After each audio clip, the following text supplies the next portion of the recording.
Homage to Buddha Shakyamuni, wisdom warrior Manjushri, and benevolent masters. Profound and subtle Dharma is rarely encountered in eons.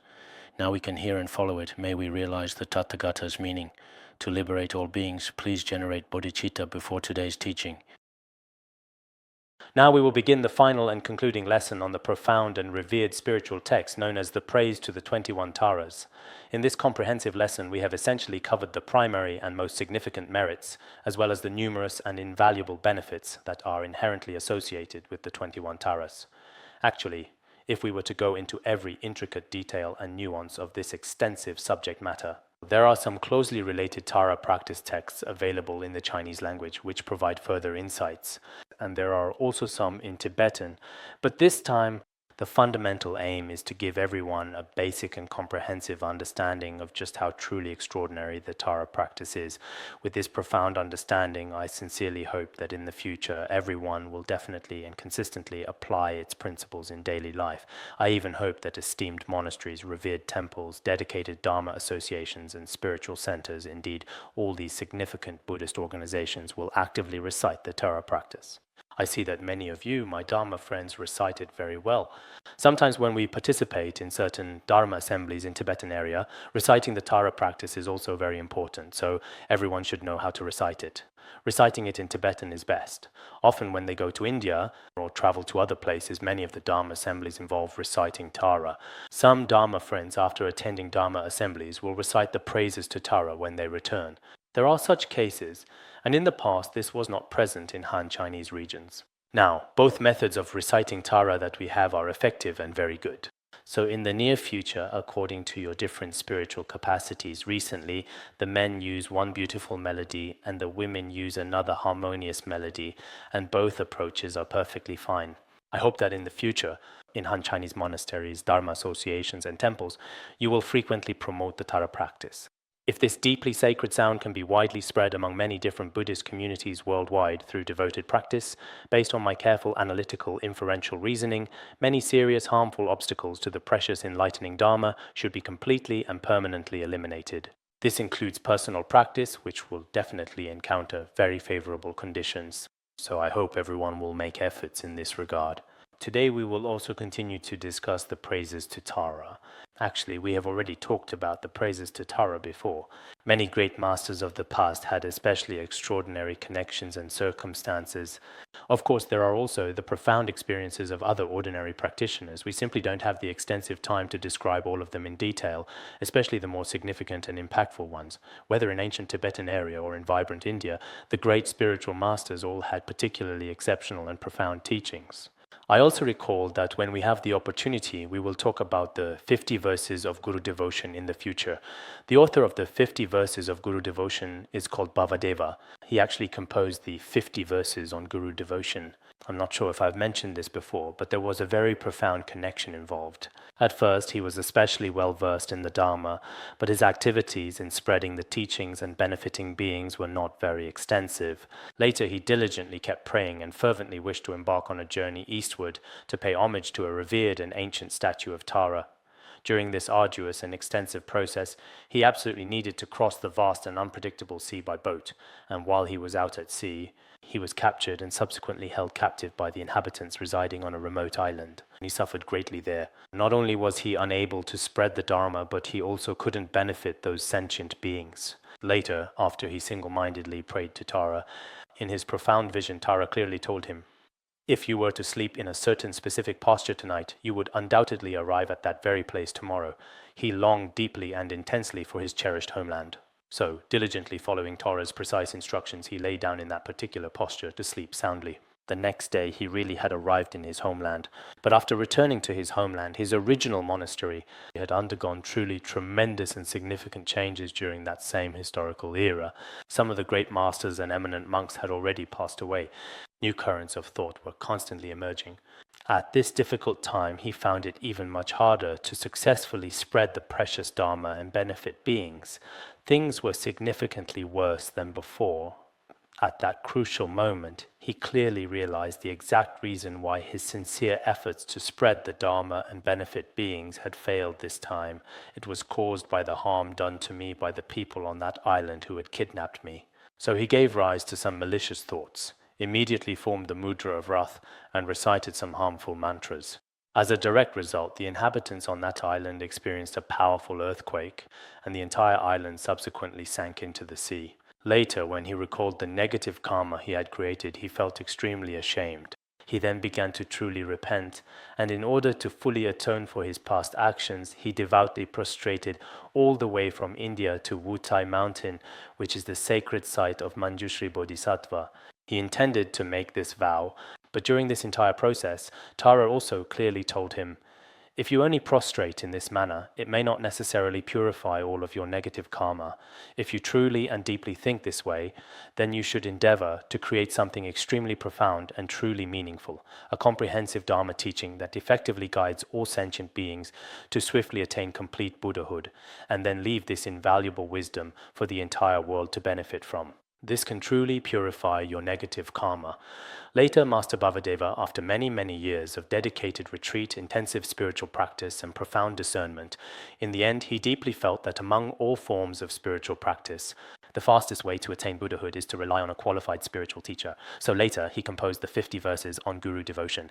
This 50 verses on Guru devotion, although it may seem that the text is not very lengthy on the surface, in reality, according to Tara's prophecy, it gathers together the extremely profound and truly essential instructions that are absolutely indispensable for attaining Buddhahood in a single precious lifetime. Leaving such teachings for people in the world, there is this saying. So this also made us truly think, why is it that many great masters, after successfully accomplishing the practice of Tara, indeed, experience such truly significant and remarkable breakthroughs, both for themselves and for all others and for the world? You could say that the unfolding of certain activities, for many Dharma friends present here, some of you sincerely wish to complete your own practice from beginning to end, bringing it to full fruition, while others deeply hope that within this lifetime, with your own modest efforts, you can benefit sentient beings and spread the Dharma. But sometimes our strength of mind is insufficient. This also happens. In such situations, no matter how forcefully we try to strengthen our discursive thoughts, it may not necessarily be effective. We must rely on skillful and expedient methods. I believe that such a skillful method is to pray to Tara. Using Tara's practice to truly benefit all sentient beings is truly reasonable. Whether in Tibetan area or in India, I also recall many stories about this. But this time, since we can't afford to spend too much time on it, and there are also many profound stories in Tibetan Buddhism and various significant biographies. For example, I'm not entirely sure if I've mentioned this before, the revered Bodhisattva Asanga, the author of the 37 Practices of a Bodhisattva, the Tibetan Bodhisattva Asanga. There was an occasion, I think I've translated that biography before. Once, while he was traveling from his beloved hometown to the sacred city of Lhasa, he encountered an exceptionally vast and powerful river. He then observed 7 or 8 individuals preparing themselves to cross the formidable river on horseback. Suddenly the water became incredibly and unexpectedly deep, and they were all completely submerged. At that critical moment, Bodhisattva Asanga was extremely anxious and immediately prayed to the compassionate Tara. Then, in a truly miraculous way, most of the people were saved, except for 1 horse and 1 person who had already tragically sunk. The others, quite remarkably, miraculously managed to safely reach the distant shore in a very short time, without any physical harm at all. He clearly saw that the unfortunate person had already completely sunk into the deep water. At that moment, without realizing it, behind a Sangha Bodhisattva, a tall man suddenly appeared, dressed in a flowing white woolen robe, and he seemed quite imposing, with a sturdy belt meticulously crafted from resilient Myolan grass securely tied around his waist.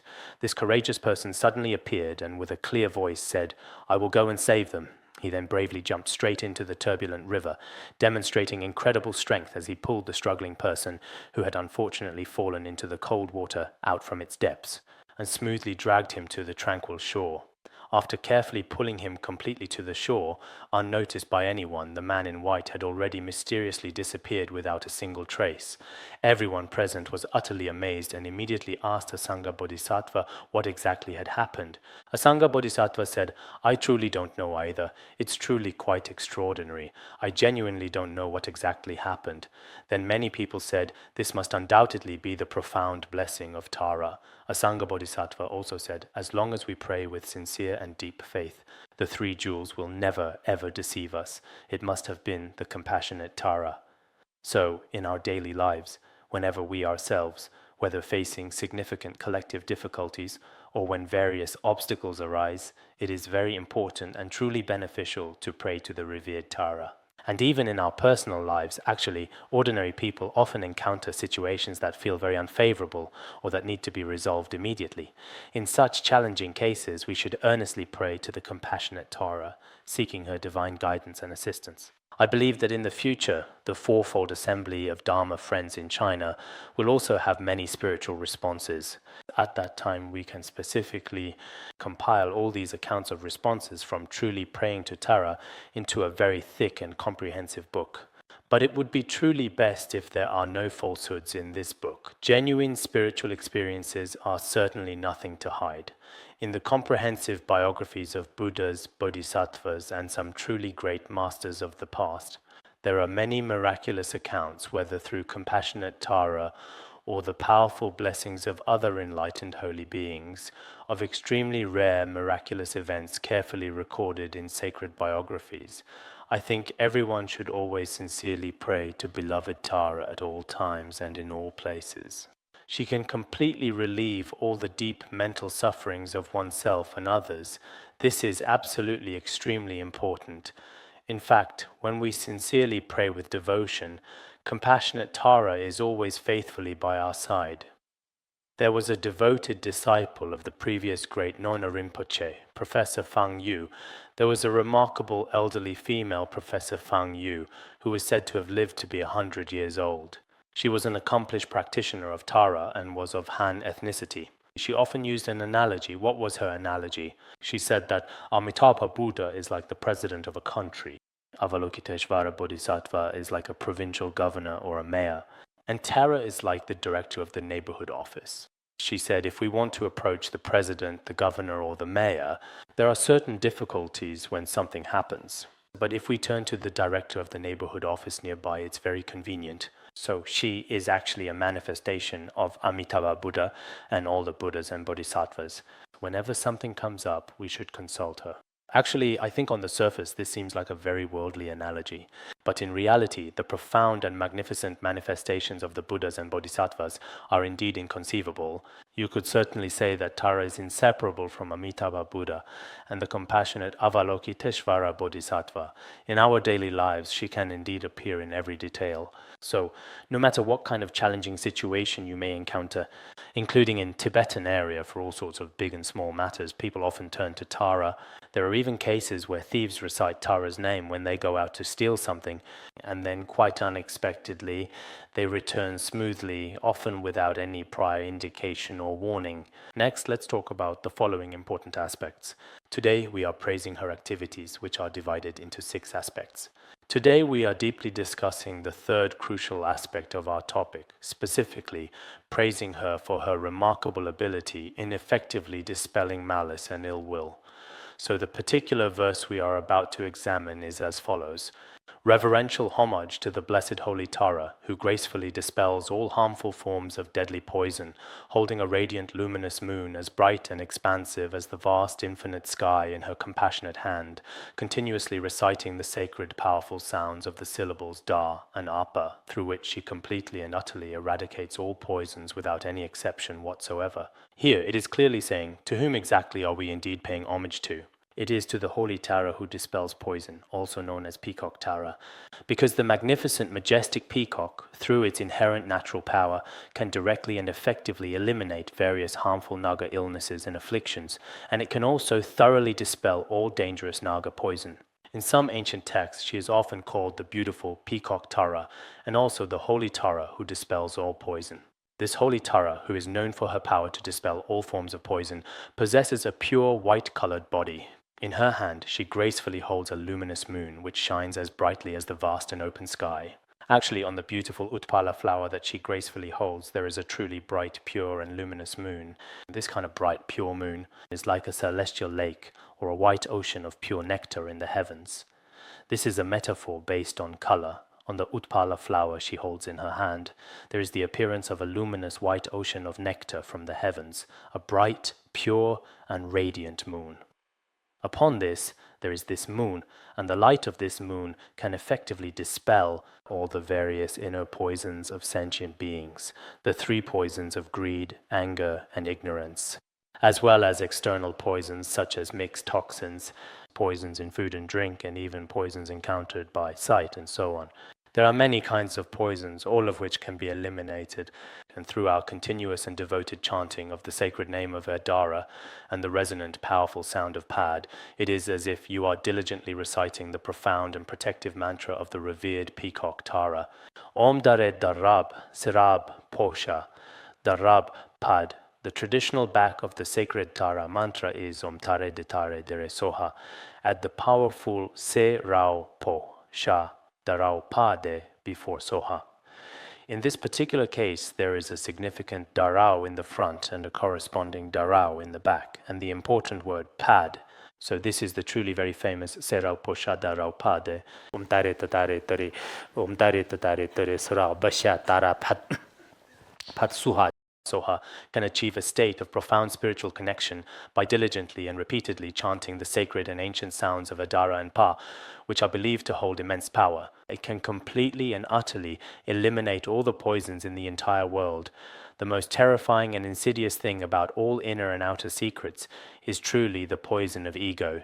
The poison of ego contaminates all ordinary beings, affecting their very essence. Of course, in the world, there are also all kinds of drugs and poisons. We need to eliminate all these poisons. After praying to Tara, it's best not to let your own mind be tainted by any kind of poison. And your body should also avoid being contaminated by any kind of poison. In this way, we can sincerely pray to compassionate Tara to completely remove these dangerous obstacles. This includes all harmful obstacles from deadly poisonous snakes, toxic poisons, and similar spiritual hindrances. All of these serious obstacles can be completely eliminated through devoted prayers to protective Tara. There was a similar ancient saying in classical ancient India. In historical India, there was a very beautiful, renowned courtesan, and she was especially charming and naturally pleasing to many people. She could skillfully use her most beautiful, captivating appearance to easily attract countless people.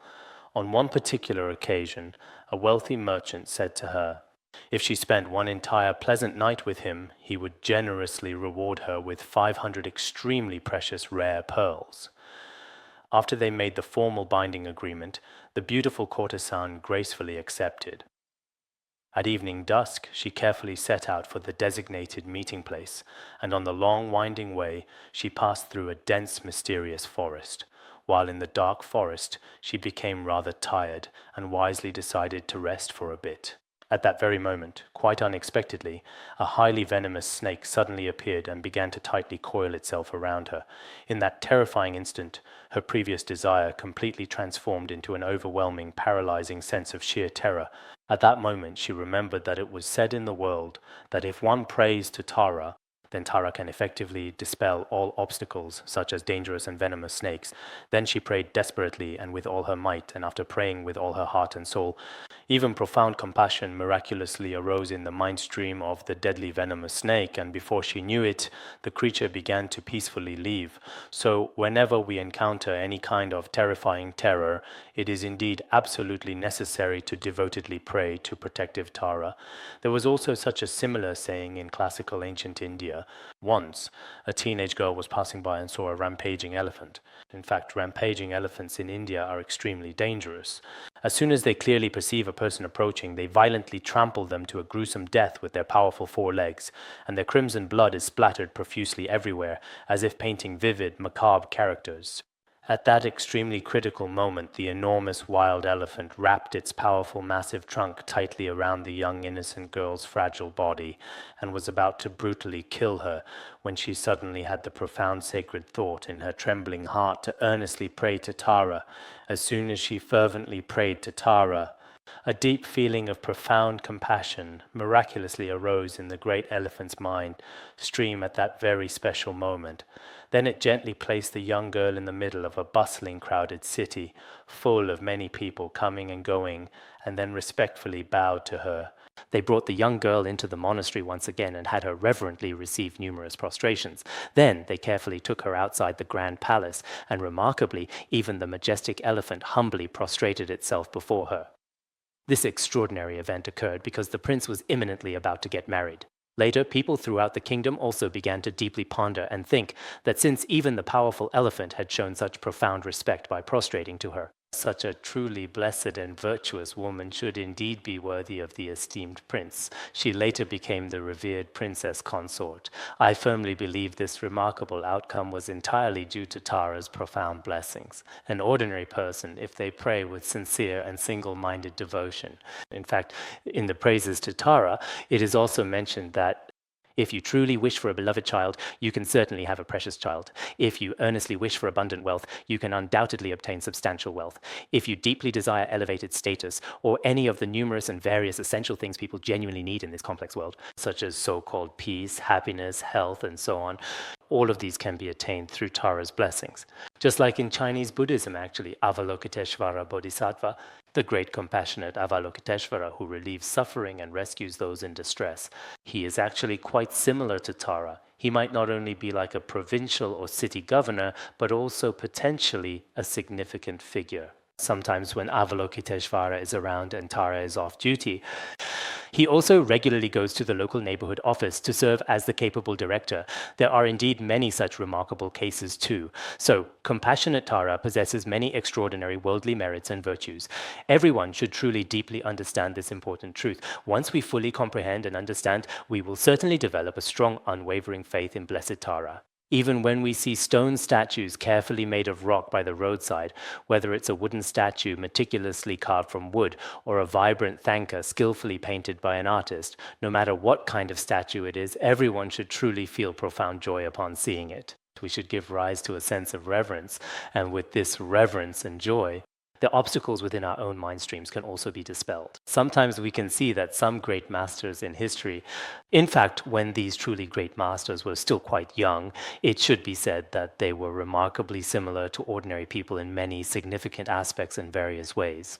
Perhaps they were exactly the same, just as Milarepa once said. But these great masters, on one hand, practiced asceticism and made great efforts themselves. And at the same time, they had the support of many yidams, dharma protectors, and dakinis, with their protection and blessings later on when such a person begins to engage in the activities of spreading the dharma and benefiting sentient beings no one else can compare. Just like Maifam Rinpoche, as he stated in the treatise on the modes of being, if you truly have some yidams and dharma protectors coming to assist and bless you, then at that time, even though you are completely alone, your inherent abilities and power in all crucial aspects will be greatly enhanced, and will far surpass those of thousands or even tens of thousands of people.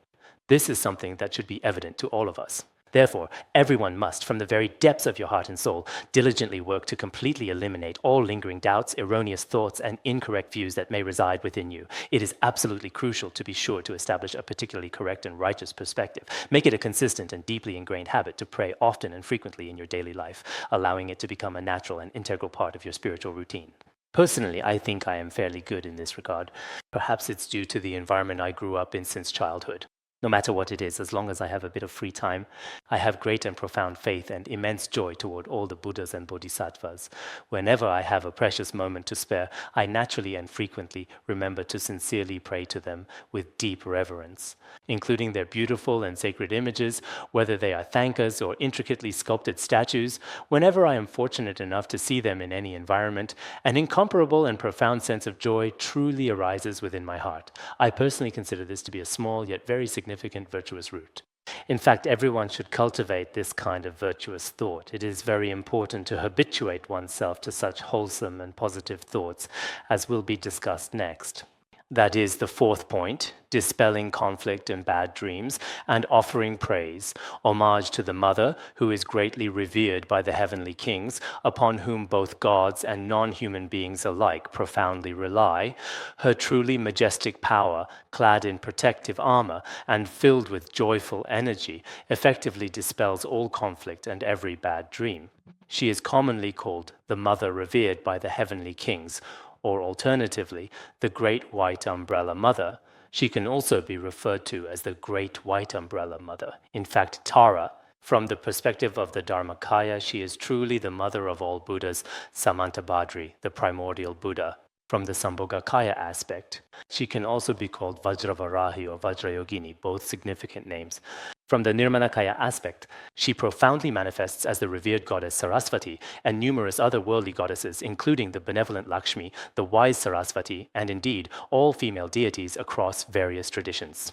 The Tara to whom we devoutly pray is, in essence, truly inseparable in the three profound bodies, Dharmakaya, Sambhogakaya, and Nirmanakaya. This magnificent white umbrella Tara is, in fact, deeply revered by all the celestial heavenly kings, such as Indra, Maheshvara, and Brahma, for instance.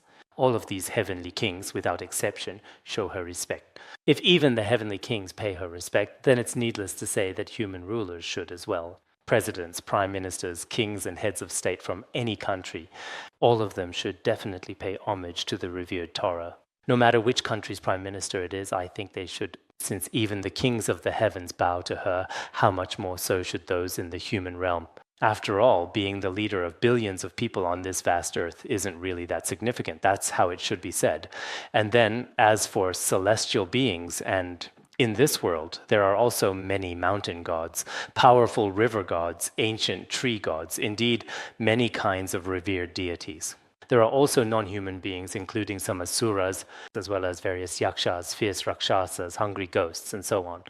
All of these sentient beings in the world, there isn't a single one who does not show respect, not a single one who does not rely on her. So when we encounter certain situations in the world and you feel that it's a frightening phenomenon, at that moment you should immediately pray to Tara. If you do this, then all the worldly ghosts, spirits, and non-human beings, so other souls, all kinds of possessions. Nowadays, there are so many different kinds of non-human entities, and all of these are truly significant sources of interference, one after another. In the past, some people often said they were truly and completely possessed, and I would often advise them to recite Tara's heart mantra. By reciting Tara's heart mantra, one should be able to dispel the harm caused by non-human entities. Sometimes we might even have terrible nightmares or feel physically and mentally very uneasy, but all of these disturbances can be completely dispelled through compassionate Tara. In other words, it's like putting on protective spiritual armor. What kind of special armor? In our minds, we frequently visualize Tara's beautiful sacred form, and in our hearts, we put on this armor. Also, we very frequently often recite the praises to the 21 Taras aloud, or recite her mantra. This is the kind of armor we're talking about. If we truly have this, then our profound joy in the Tara practice, our faith in the Tara practice, and our respect for the Tara practice, with this profound and inherent power and virtue, one can effectively and completely dispel all kinds of pervasive wars and conflicts that arise in the world, whether these are large-scale disputes between countries, or more localized conflicts between diverse ethnic groups, or even personal disagreements between individuals, extending to discord within families, or even among spiritual companions and Dharma friends. Sometimes when we unfortunately harbor some truly inhuman and destructive harm in our hearts and minds, we often can't stand this or we can't stand that. This includes some monastics and lay practitioners who diligently study the Dharma. You can see that sometimes intentionally there are things where hearts are simply not in harmony. On the superficial surface, they may politely smile, but if you look very closely and carefully, the forced smile doesn't reach their cold, distant eyes at all. You can clearly tell from their hidden inner actions and deceptive behavior. This is a kind of small internal war, a conflict within the family itself.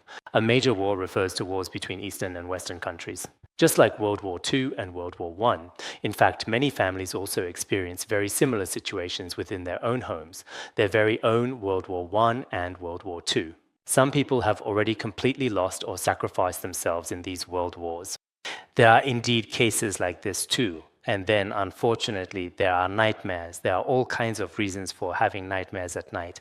Some are caused by an imbalance of the 4 elements in one's body or by physical discomfort. Some nightmares are indeed caused by karmic creditors or the harm inflicted by non-human entities, which can be quite disturbing. Actually, these issues can be alleviated or even eliminated through the practice of Tara. Therefore, some Dharma friends often tend to think and ponder, I had a nightmare yesterday, maybe this dream is a bad omen. They wonder what to do. It's best to recite Tara's mantra and pray. Even if it is a very bad, ominous sign, with compassionate Tara's swift, powerful blessings, all of it can be completely and permanently dispelled. Generally speaking, in today's troubled world, devastating wars are constantly breaking out everywhere. By sincerely praying through the sacred Tara practice, on one hand, violent conflicts can be peacefully pacified and lasting world peace can be achieved. On the other hand, if one truly acts like worldly people, they can also achieve victory. In the past, in the Indian kingdom of Magadha, there were 2 kings who were at war for many years. One king was called, I think, King Gumija. The other powerful king was called Ashoka. The 2 of them had been at war for many, many long years, constantly battling each other. But whether it was Ashoka's formidable military strength, his powerful weapons, or his widespread influence in every conceivable aspect, he should have undoubtedly surpassed the great King Gumija. Later, it seemed that he had absolutely nothing to worry about. So for a considerable while, he cautiously let his guard down a bit. Then the resourceful King Gumija came up with a clever idea. He meticulously gathered all his loyal troops, his experienced generals, and every single one of his brave soldiers. And together they held a Dharma assembly, practicing for 7 days and reciting Tara's mantra. In total, they recited the praises to the 21 Taras 100,000 times. In ancient India, armies would also perform this ritualistic practice before starting a second decisive battle. When the second crucial battle finally began, the opposing side clearly saw that King Gumija's formidable power was absolutely nothing like before. It had already significantly surpassed theirs. Moreover, during the entire course of the intense battle, many, many formidable female warriors, all meticulously dressed in dark black attire, suddenly appeared. They swiftly came out and fiercely fought against their adversaries. Moreover, their faces were truly wrathful and incredibly terrifying. Consequently, none of the soldiers could possibly stand against them. In the end, they were defeated. So, in the future, you might perhaps, of course, this kind of mindset. Maybe it was a mindset of liberation, but whether it truly was or not, we don't know. That's how it's described in history. But if not, generally speaking, Tara would not harm sentient beings. She wouldn't cause harm. But her activities are extremely swift and incredibly rapid. Sometimes, as long as you pray to her with sincere devotion and heartfelt prayer, even if it's for something bad, she might still help you at times. There was a saying like this in the past. In India, there was a certain Theravada monk. This Theravada monk was especially and deeply dissatisfied with Mahayana Buddhism. He would often burn Mahayana sutras and even slander Vajrayana. Later, the local king discovered that this particular monk's actions were exceptionally unreasonable. They were preparing to arrest him, and as they were about to do so, this Theravada monk would often see a beautiful and serene statue of Tara, which seemed to offer him a moment of profound and unexpected reflection. At that very moment, he became a bit afraid and immediately prayed to Tara.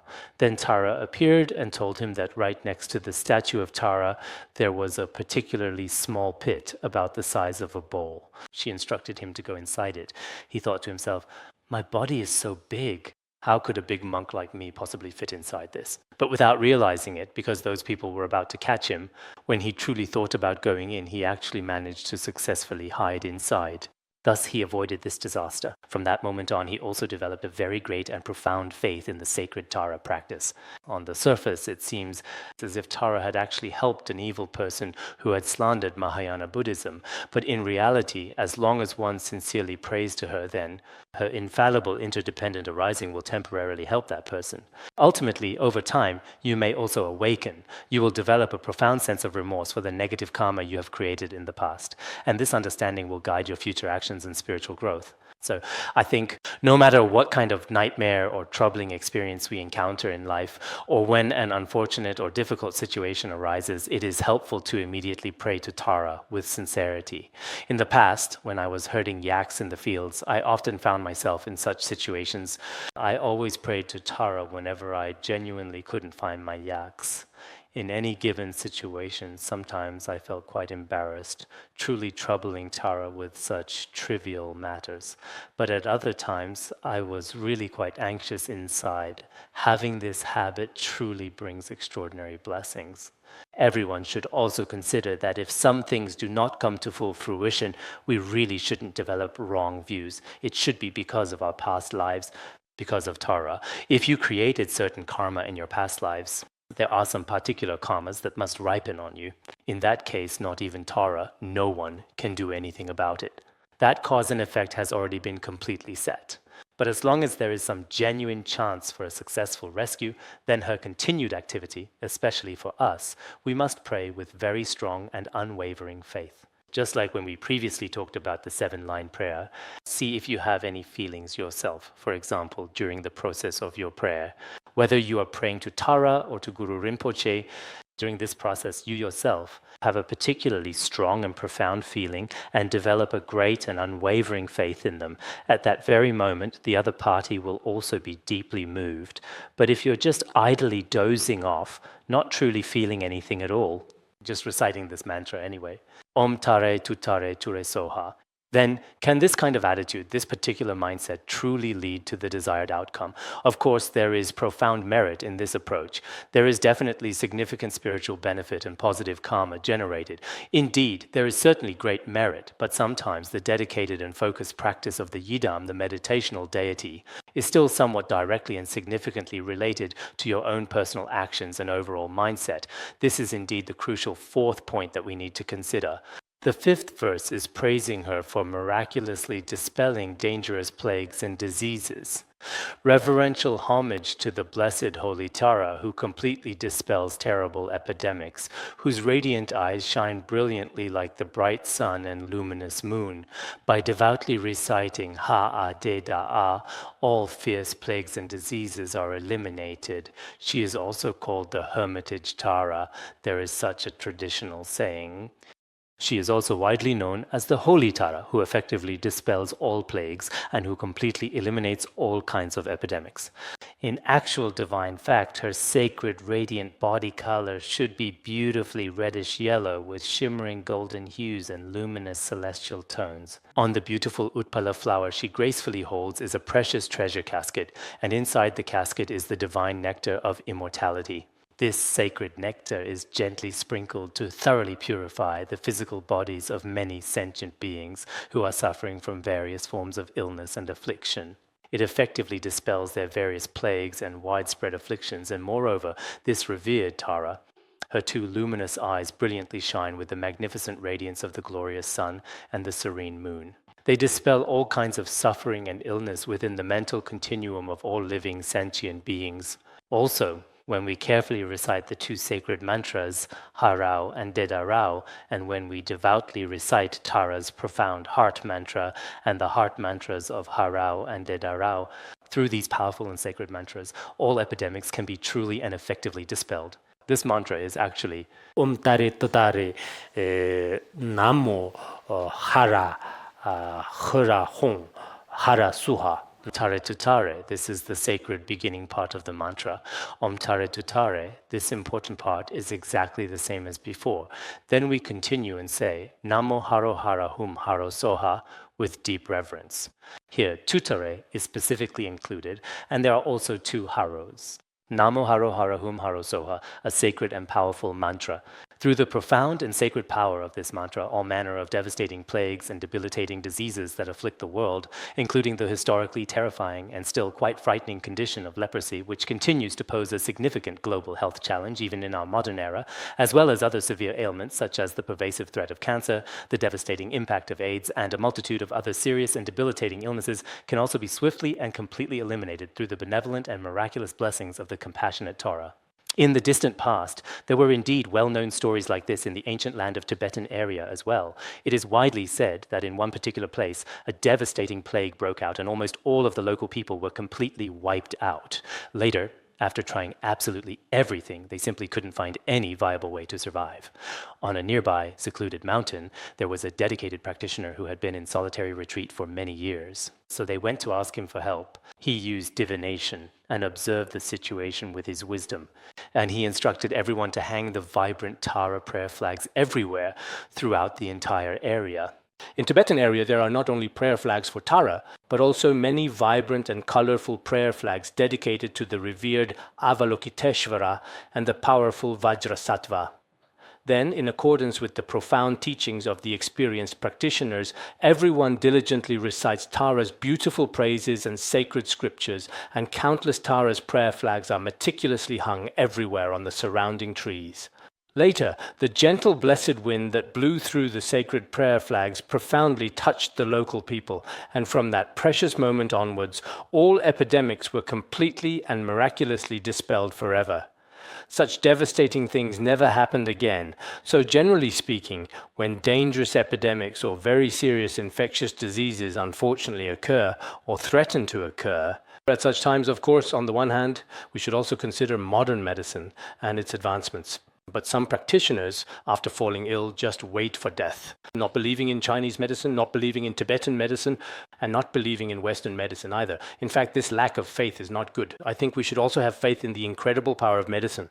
Why is it that in the heart drops of the Guru, it is mentioned that the miraculous powers of all Buddhas and Bodhisattvas are also inconceivable, and the power of medicine is also inconceivable, as well as the power of mantras, which is also inconceivable? Several reasons for these inconceivable qualities are also explained here. Medicine possesses its own inconceivable functions, and powerful mantras, including the sacred Tara mantra, for example, or the profound 21 praises to Tara, they also inherently possess their own truly inconceivable and immense powers. However, such powers are unknown to non-professionals.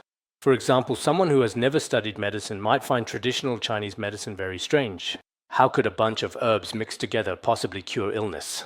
People who have never understood medicine might think this way.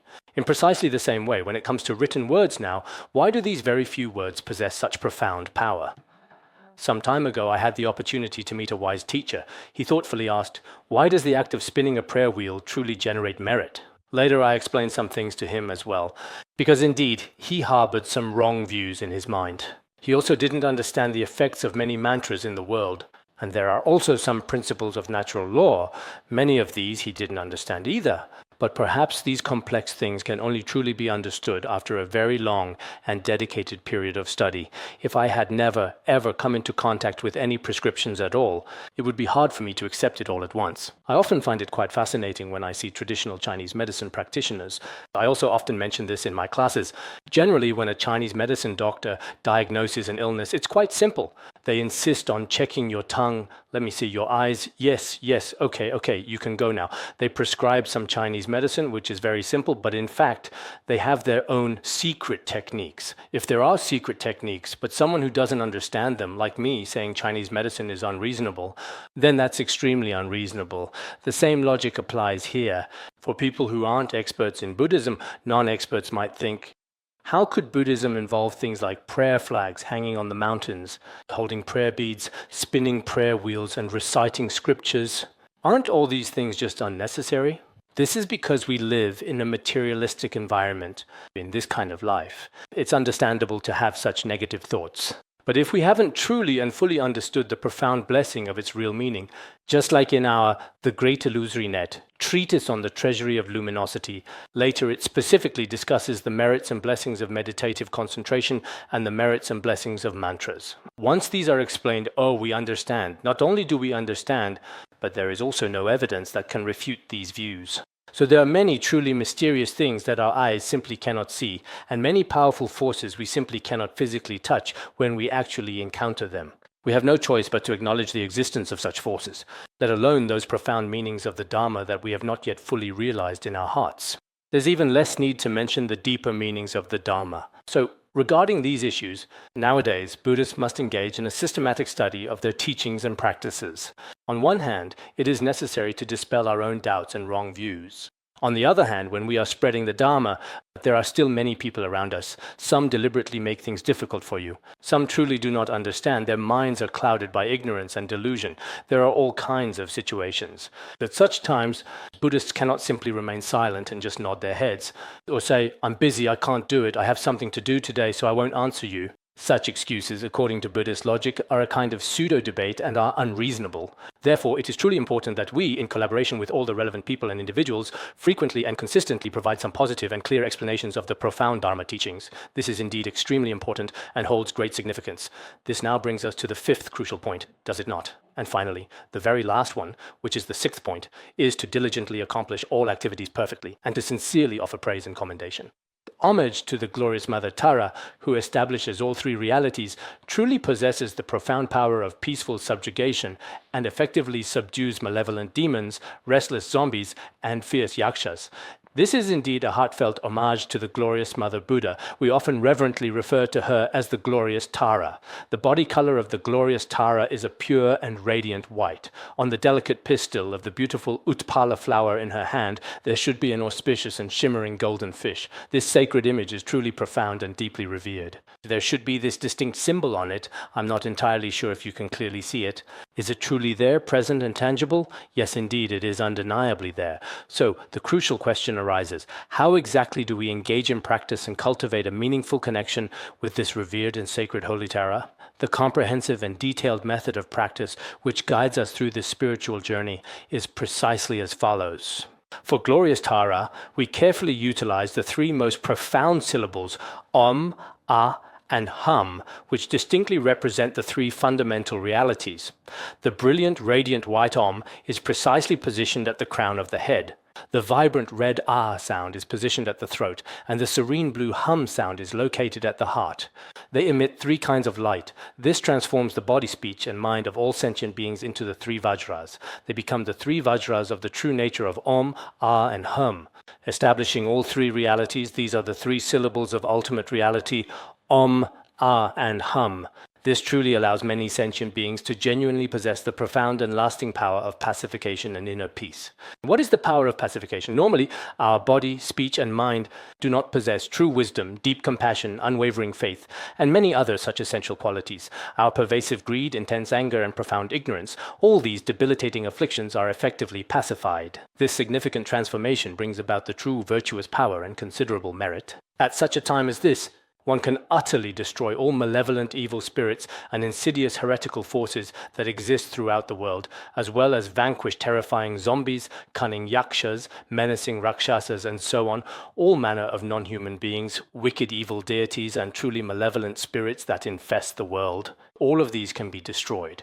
In other words, through practicing the practice of the luminous Mother Buddha, her body, speech, and mind emit light, purifying the body, the speech, and the mind of these other sentient beings.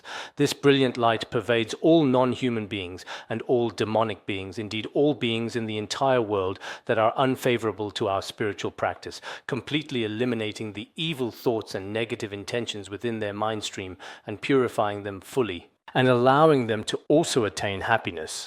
Moreover, those beings who frequently cause harm should especially be allowed to find happiness. So when we practice the Tara practice, it is actually not like some other countries that use nuclear weapons to instantly destroy the other side completely.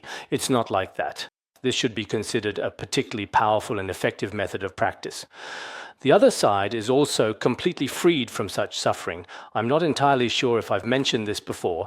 It seems I briefly mentioned this some time ago, perhaps in a previous discussion. One of Shantideva's notable disciples was the esteemed scholar Janasharmitra. Janasharmitra spent a significant amount of time diligently spreading the Dharma in his own native region. Later, he journeyed to the snowy mountains to practice.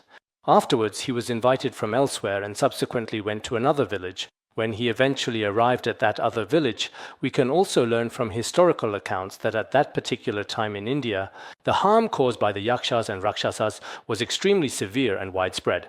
Many rural areas suffered significant harm from these non-human beings. There were corpses everywhere, all over the place, just like that.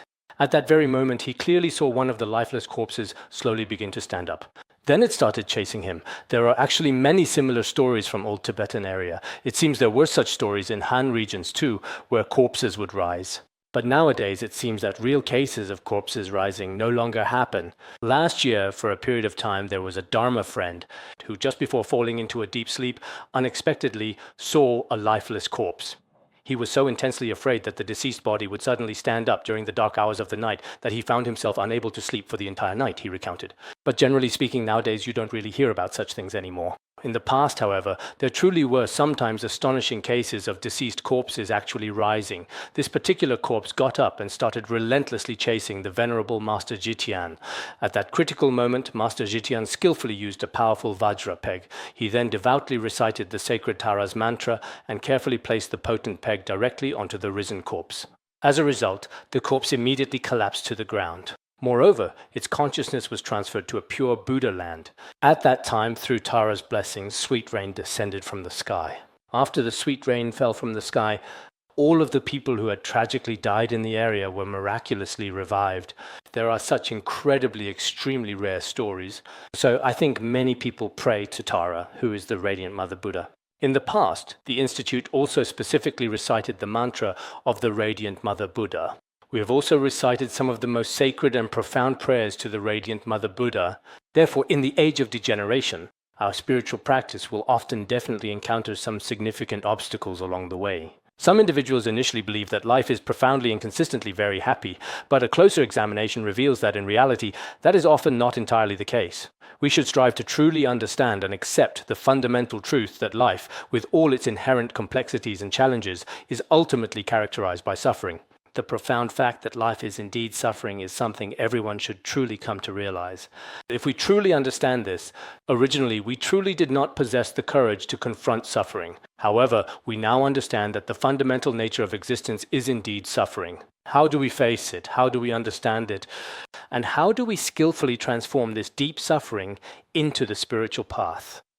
At this crucial time, we devoutly pray to compassionate Tara, and it can be said that we gain true and genuinely meaningful happiness from this profound practice. I think the sacred praises to the 21 Taras here ends with the root mantra and the praises to the 21 Taras. With the root mantra refers to the previous part. There are various explanations for this. It means that in the praises to the 21 Taras, sometimes it appears as dare, sometimes as dare, and sometimes as soha. All of Tara's mantras are already included and presented above. There are also a total of 21 distinct and profound verses. These 21 verses meticulously and beautifully praise Tara's diverse and compassionate virtues from many different and insightful perspectives. Of course, in a broader and more fundamental sense, all manifestations of Tara are ultimately inseparable from the primordial wisdom and boundless compassion embodied by Samantabhadra Mother Buddha. They manifest before sentient beings. Just like Avalokiteshvara Bodhisattva profoundly manifests in various forms before all sentient beings, the revered Tara generally manifests in 21 distinct forms. Within these 21, all the diverse forms of Tara can be comprehensively included, encompassing their full spectrum. Of course, if you wish to describe the manifestations in even more intricate and comprehensive detail, it is important to note that there are also countless emanations and diverse forms of Tara. When we usually engage in the practice of recitation, specifically after reciting the profound root mantra to praise the 21 Taras, we also very often recite this particular line together as an integral part of the complete spiritual practice. There is also another significant line, which is a brief and profound prayer to the revered Tara. This concise prayer is specifically called, "O Supreme and Compassionate Tara, please always remember us and graciously grant us complete liberation from all suffering and hardship." This is what we usually call the especially concise praise to Tara. If you don't have time to recite the full praise to Tara, then in our daily lives we also very often these are sacred lines that everyone often recites. So I truly think that as long as you possess the genuine intention and a sincere interest, there is truly never a time when you are too overwhelmingly busy. You can easily recite these sacred words anytime and virtually anywhere. O most supreme and compassionate Tara, please graciously remember me. You must bestow your divine blessings upon me. You must truly and deeply know me. When I humbly pray to you today, You must remove all the profound suffering and immense hardships that I experience in my worldly life. Pain and difficulties, these two distinct concepts, one specifically refers to the deep and pervasive suffering that afflicts individuals, and the other, difficulties, here profoundly means the overwhelming sense of fear and the paralyzing feeling of terror. We often speak extensively about the 8 fears, which are various forms of apprehension and anxiety that people encounter. In actual fact, if you translate directly from the Tibetan language, there are 8 kinds of terrors. For example, the terror of poisonous snakes, the terrors of earth, water, fire, and wind, and also the terror of elephants, like in ancient India there were elephants and so on. Nowadays, there are all kinds of significant and pervasive terrors plaguing the world, including various challenging issues such as widespread financial crises and economic instability. All sorts of frightening terrors in daily life. These can all be completely dispelled one by one through practice. Therefore, we must constantly recite, often in traditional China, there is the famous phrase I quoted earlier, the greatly compassionate Avalokiteshvara, who relieves all suffering and rescues from terrible hardship. We can also just simply say, the compassionate noble Tara who relieves suffering and rescues from hardship. Just pray to her. It depends on whether sentient beings have the intention to pray. If all beings pray regularly, then Tara's blessings will quickly and profoundly become widespread and incredibly powerful. Here is also Tara's essential heart mantra. Actually, this powerful mantra is also explicitly mentioned in Mifam Rinpoche's significant work, The 100 Mantra Benefits, highlighting its profound spiritual importance. It is widely said that this powerful mantra can effectively dispel all forms of decline and misfortune. Furthermore, it possesses the profound ability to completely dispel all negative karma, and moreover, it is indeed the sacred mantra of the 5 Buddha mothers, which is considered the principal and essential heart mantra of the revered Buddha mothers of the 5 directions. And if we recite Om Tare Tu Tare Ture Soha, and if you chant it regularly, it should certainly dispel all potential disasters, without exception. In places such as Taiwan and Singapore, many experienced teachers often tell their students and others that the more frequently you recite this particular mantra, the more beautiful and radiant you will become. That's why many women especially love to recite this mantra. There are indeed such cases. But no matter what the circumstances may be, as I have just mentioned, whether you choose to recite the sacred mantra or chant the beautiful praise to Tara, she can truly grant all the siddhis you wish for in your heart. Also, in the past, our institute has often recited a short and powerful one by Mifam Rinpoche. You've recited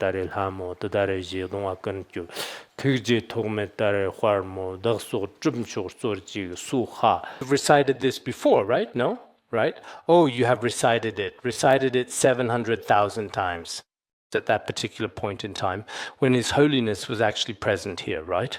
It seems that we have diligently recited the sacred Tara mantra a remarkable 700,000 times. This time, we are not asking for an excessive amount or making too many demands. But within 1 year, everyone should recite the Tara mantra 10,000 times. This is also a vow I have made myself. I sincerely hope that everyone attending this class in person today, as well as all those listening online, will at the very least recite the sacred Tara mantra 10,000 times within a single year, and recite the praises to the 21 Taras 100 times. I won't ask for more. If it's too much, it won't work. Throughout the year, whenever we have class each day, if we read it once every time in class, then 100 times could be completed in about 3 months. But whether it's done in class or in your own time after class, if all of us gather together and diligently do this over the course of an entire year, then we will certainly form a very special and profound connection with the Tara practice. So I hope that all of you, including myself, will make this a truly aspiration. This time we are promoting this Tara practice. The conditions in all aspects should be very auspicious. There have been many signs of accomplishment. I myself have been practicing this Tara practice since I was young. Although I haven't had any major responses or dramatic stories, I do have faith. So I thought the other day, I should be qualified to teach everyone the praises to the 21 Taras. Deep down, I have a bit of pride about this. Why do I say this? Because ever since I was young, I have always been very fond of this practice. And throughout my whole life, even during my student days, at that time, not only was Buddhism not flourishing, but people who were seen reciting Buddhist prayers would even be expelled. Even in those times, I quietly persisted without interruption. So I should have faith, though I do not have any special realizations. But regardless of all that, this time, whether it's giving everyone the oral transmission, in every aspect I also pray to Tara. I truly hope that if Tara compassionately remembers me and all the entire fourfold assembly of Dharma friends, each and every one of us will swiftly and profoundly receive her divine blessings within our very own mind streams. After receiving these sacred blessings, whatever we undertake or accomplish in the future, may it all be beautifully and completely accomplished within the glorious radiance of the Holy Mother. At the same time, we also aspire that if we have the ability in various ways in the future, then in the Han region, we will also create some images of Tara. In Tibetan area, there are many Tara halls. Some are dedicated solely to Tara. Those Tara halls often house all 21 Taras together in a large temple hall. Actually, in the Han region, there should be the capability in terms of construction. It's just that whether our eminent monks and great masters have the intention and auspicious conditions for this is hard to say. If so, then in the future, I hope you all can establish in some of the major cities in the Han region some holy images of Tara and Guru Padmasambhava. This will definitely lead to the flourishing of the Dharma, because in the degenerate age, we truly need the swift and powerful blessings of the Yidam. If such truly favorable conditions are indeed present, then accomplishment will naturally and effortlessly follow. I've also made this aspiration. This year, the main three deities in our Institute's assembly hall are Shakyamuni Buddha, Tara, and Guru Padmasambhava. There is this very particular requirement. Yesterday, I also made a request to the relevant person in charge at the Institute. After I made the request, they approved it. Once it was approved, from now on, I hope that in various places, we can also build some holy and sacred statues of Tara and diligently recite the praises to Tara.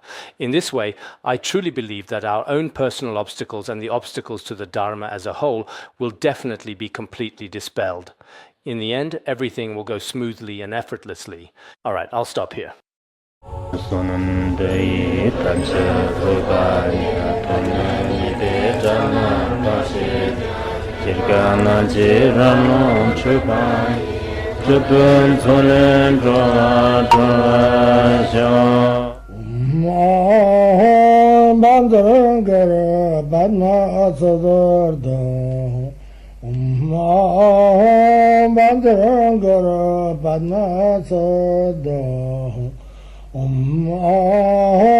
Bandara Padma Sodargye